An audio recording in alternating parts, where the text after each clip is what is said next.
Hey class, week 3 here. We are going over assignment 3, motion. We're talking about the shutter speed.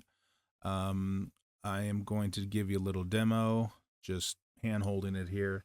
There is a lecture up on Canvas. Feel free to go through that on your spare time. I am going to go through that lecture with you live right now.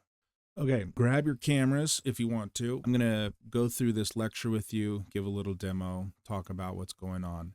This lecture, again, it's up on Canvas, A3 motion shutter speed. There's 2 parts to this assignment. I want you guys to turn in 2 photographs. Turn in whatever you want, something fun and interesting for all of us to look at, though, hopefully. But basically, remember the shutter speed has 2 functions. It will either stop motion or it will show motion, all right? I have a little diagram up here one more time just to give you guys a rundown on fast shutter speeds like 1/500th. This is going to stop motion, okay? This person is running and we are stopping that motion. Everything is sharp and in focus. If we use a really slow shutter speed like 1/2 of a second, okay? Think of the eyelids blinking again, right? If you were to blink your eyes at 1/2 of a second, it would be right? Your eyes are staying open for a really long time, allowing a lot of light to come in. And when you keep your eyes open, you're going to see that blur, okay? Now, for this assignment, it kind of depends on how a few things as to what your shutter speed is going to be at.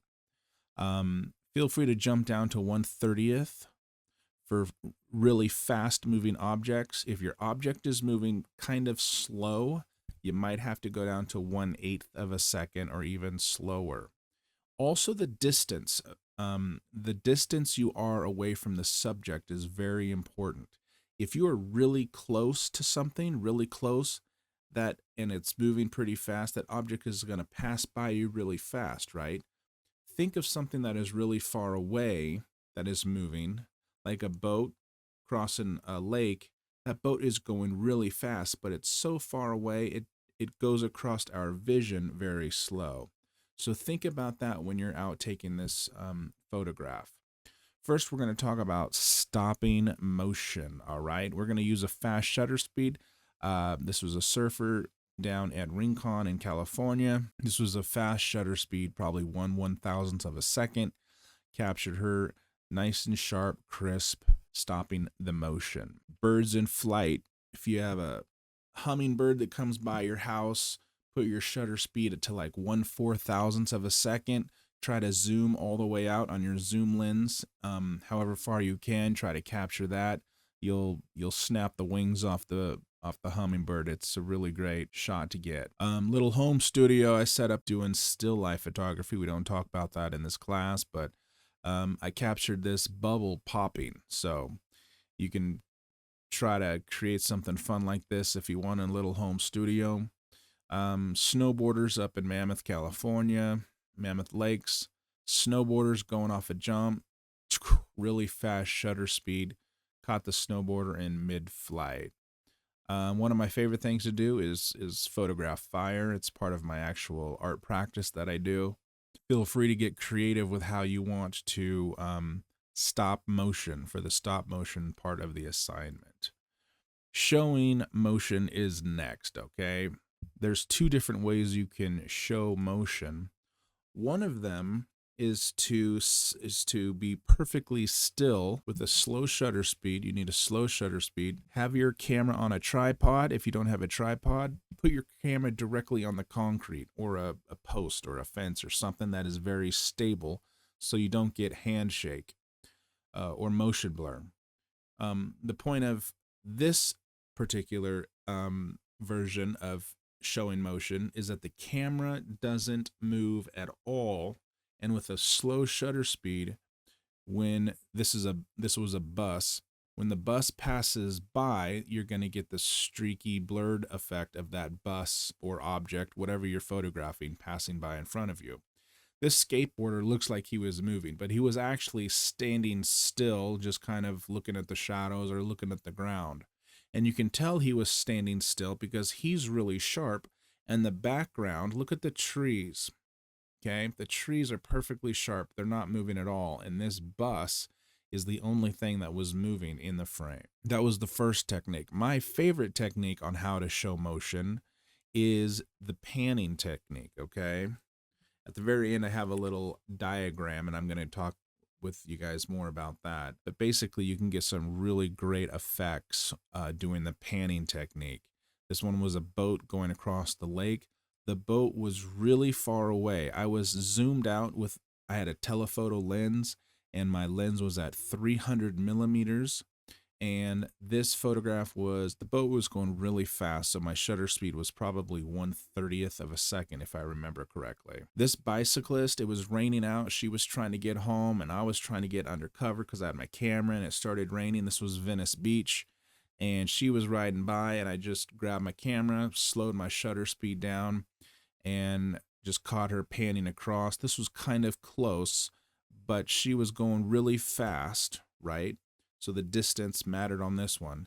So I was able to pan with her fast and capture that image.